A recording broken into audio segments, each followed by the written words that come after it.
ASMR sur l'hypnose. Aujourd'hui on va faire de l'hypnose, d'accord? Pour se détendre, pour se relaxer. Ça ne sera pas de l'hypnose spectacle. Avant de commencer cette vidéo, sachez que j'ai une chaîne d'hypnose qui s'appelle 100% hypnose ASMR, où il y a soit de l'hypnose de spectacle lorsque j'hypnotise les gens dans la rue, soit de l'hypnose pour s'endormir beaucoup plus facilement avec des techniques un peu plus approfondies. N'hésitez pas à aller voir, le lien est dans la description. Merci au sub de soutenir cette chaîne, merci énormément. Et nous, on est parti. Petit pouce bleu, abonne-toi et c'est parti. Beaucoup d'entre vous ont cette image de l'hypnose très ancienne, où l'hypnotiseur a le pouvoir sur l'hypnotisé, alors qu'en réalité pas du tout, d'accord? Beaucoup de gens me disent à quoi sert l'hypnose. Mais c'est vrai, à quoi ça sert? Par exemple, si vous allez voir un nutritionniste, vous allez savoir quoi manger. Ah, vous allez savoir quoi manger, c'est super. Mais en rentrant chez vous, est-ce que vous allez appliquer ce qu'elle a dit? Parce qu'il y a deux parties de nous. Une partie qui nous dit ah, manger des légumes c'est bien. Mais l'autre qui nous dit ouais, mais le petit pot de Nutella là-bas, il est pas mal. Et parfois c'est compliqué de se le dire soi-même. D'ailleurs, beaucoup de gens qui utilisent cette phrase, c'est plus fort que moi. Voilà, donc ça. Et l'hypnose gère cette partie inconsciente. Alors l'hypnose c'est quelque chose de tout à fait naturel que l'on vit plusieurs fois par jour. Lorsqu'on marche, on ne réfléchit pas à mettre un pied devant l'autre. C'est l'hypnose. Lorsqu'on est sur notre téléphone, sur notre livre ou autre, et qu'on n'entend pas les gens qui nous parlent autour, c'est l'hypnose. On est en moyenne 5-6 fois hypnotisé par jour. C'est ni plus ni moins qu'un cycle tout à fait humain, tout à fait normal. Donc voilà, faut pas croire non plus aux choses incroyables. Il n'y a pas de perte de contrôle, il n'y a pas d'endormissement sous hypnose. Ça aussi c'est des mythes. Mais on peut endormir quelqu'un sous hypnose s'il le souhaite, mais là c'est pas le but, d'accord? Aujourd'hui on va faire de ce que l'on appelle l'hypnose ericksonienne. C'est ce que je fais dans mon cabinet à Castres. Je fais de l'hypnose ericksonienne. C'est-à-dire que c'est une hypnose qui va relaxer. Thérapeutique aussi, d'accord? Pour ça il faudrait que tu joues le jeu avec moi, d'accord? Évidemment, les gens qui ne veulent pas se faire hypnotiser ne pourront pas se faire hypnotiser. Hypnotiser, ça fait un mot un peu qui fait peur, alors qu'au final c'est tout à fait normal. Alors évidemment, ceux qui ne veulent pas, vous n'êtes pas obligés, et ceux qui ne veulent pas, vous n'y arriverez pas dans tous les cas, parce qu'il y a certainement que les gens qui sont très ouverts d'esprit ou qui ont une bonne imagination qui peuvent rentrer sous hypnose mieux que les autres. Parce que ceux qui ont une belle imagination vont pouvoir s'envoler dans un monde imaginaire, et ceux qui sont très ouverts d'esprit vont pouvoir accueillir mieux les suggestions que je vais leur donner, et donc les accepter plus facilement, tout simplement. Donc voilà, donc il y a ce deux types de personnes qui peuvent être plus en hypnose que l'autre. Dis-moi dans les commentaires si t'en fais partie, si t'es plus dans l'imagination, si tu es plus ouvert d'esprit. Je serais curieux de savoir. On est parti. Faut savoir que tout le monde peut être hypnotisable. Tu sais, l'hypnose, lorsqu'on rentre sous hypnose, on est un petit peu entre le sommeil et le réveil.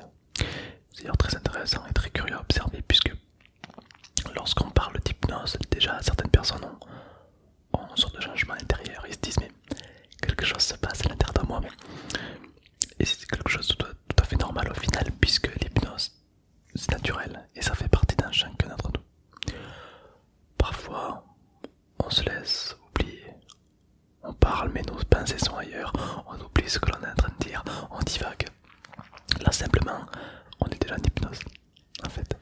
Il est probable même que lorsque tu regardes cette vidéo, que tu entends peut-être cette vidéo, je te conseille plus de l'entendre, tu oublies tout ton corps.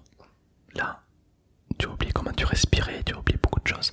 Et là le fait d'en parler, tu reprends conscience, tu dis oh, comment on respire, on se respire, on souffle, d'accord? Donc ça c'est intéressant. Au final l'hypnose c'est un petit peu partout dans la vie de tous les jours, et ça c'est très intéressant. Peut-être que tu as envie de relaxer, ou peut-être que tu as envie simplement de te détendre, ou alors simplement de penser à rien. Alors peut-être que je peux t'inviter à commencer à fermer les yeux, un kiss de rupture avec ce monde extérieur, évidemment, j'aimerais que tu te mettes dans une position très agréable pour toi.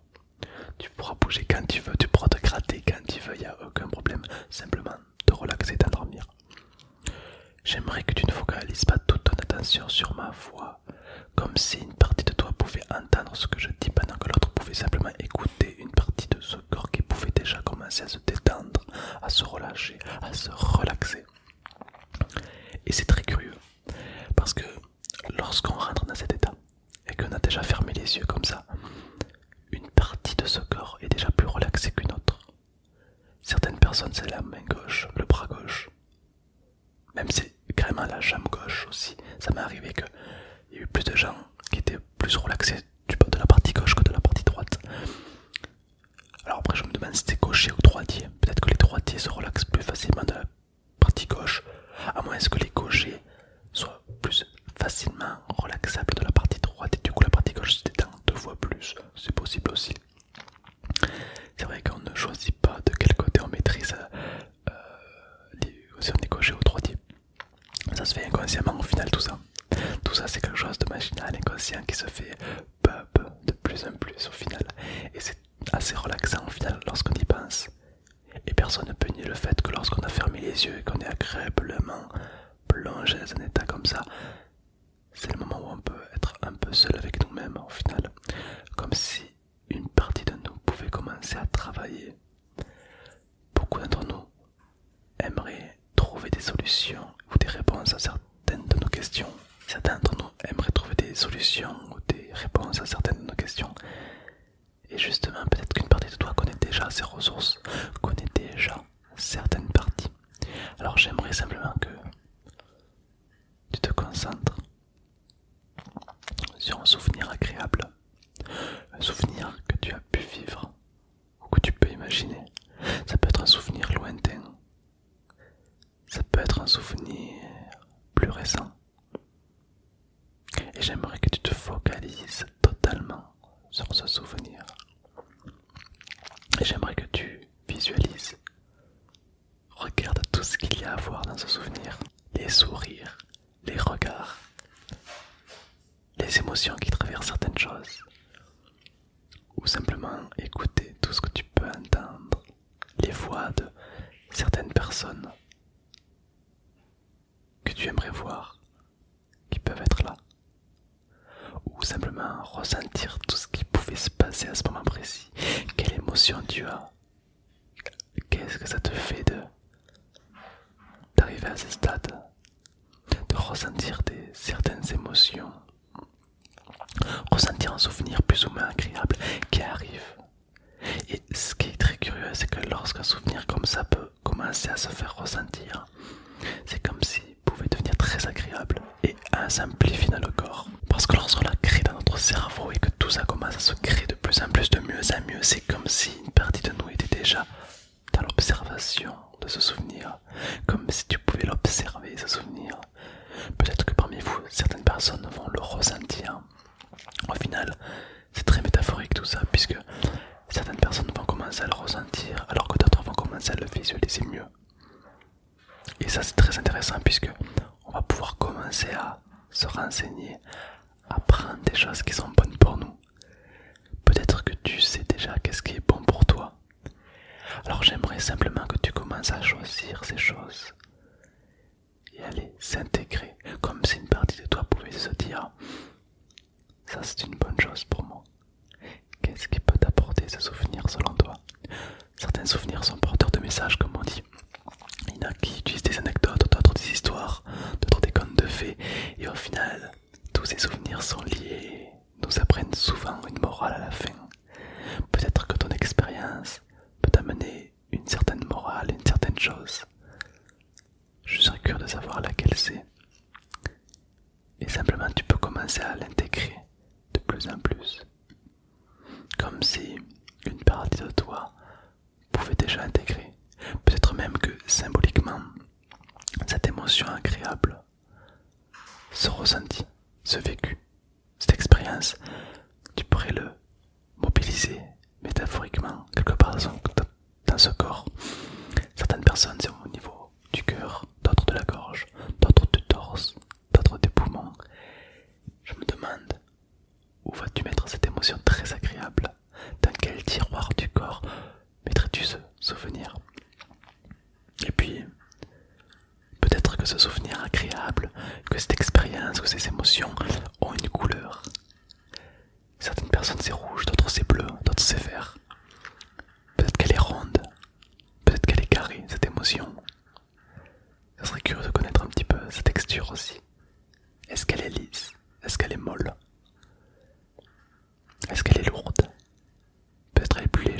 émotion agréable.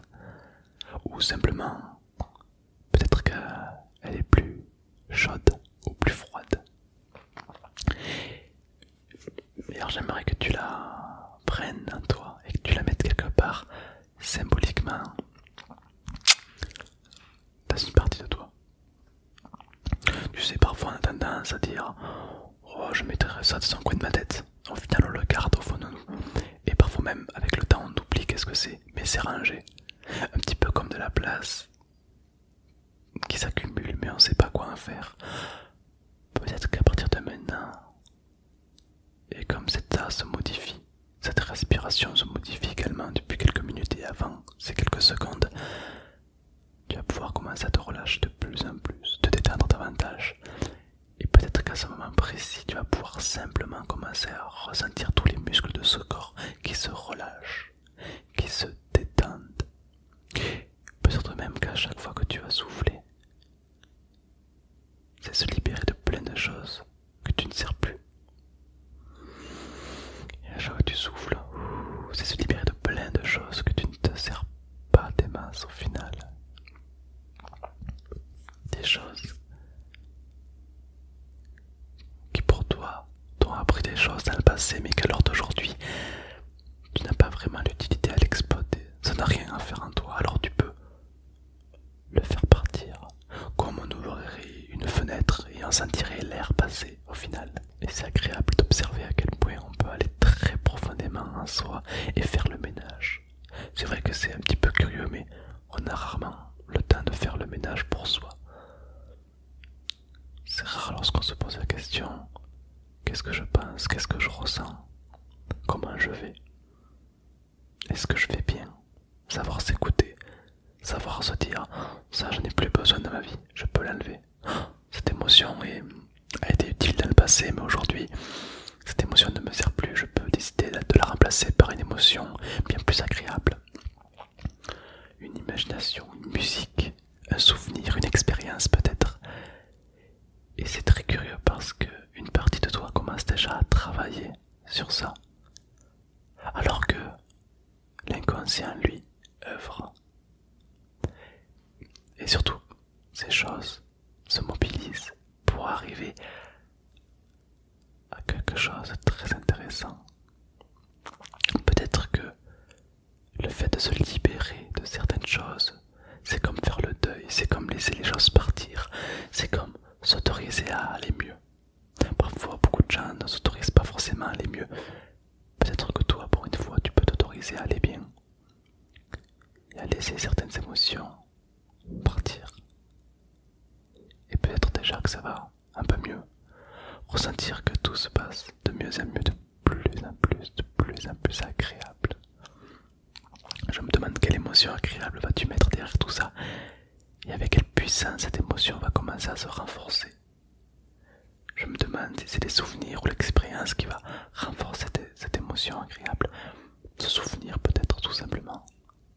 Et c'est très agréable d'observer ça. Laisser ce chemin se créer, c'est comme laisser la porte ouverte à des bonnes choses qui peuvent rentrer. Et c'est très curieux parce qu'à chaque inspiration, cet état qui revient de plus en plus. Alors peut-être qu'à partir de maintenant, une partie de toi va commencer plus inconsciemment, plus discrètement à continuer ce travail.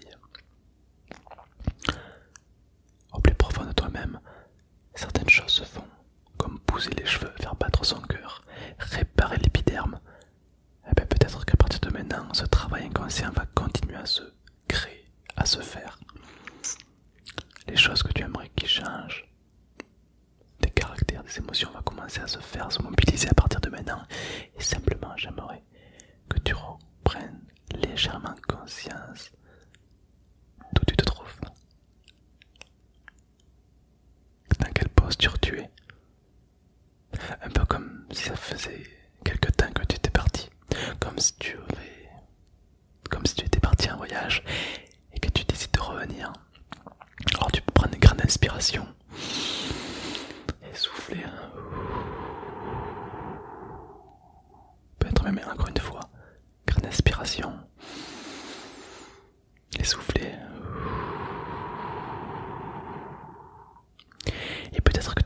commencer à ressentir le corps qui commence à revenir, reprendre conscience de ses mains, de les bras, de la tête.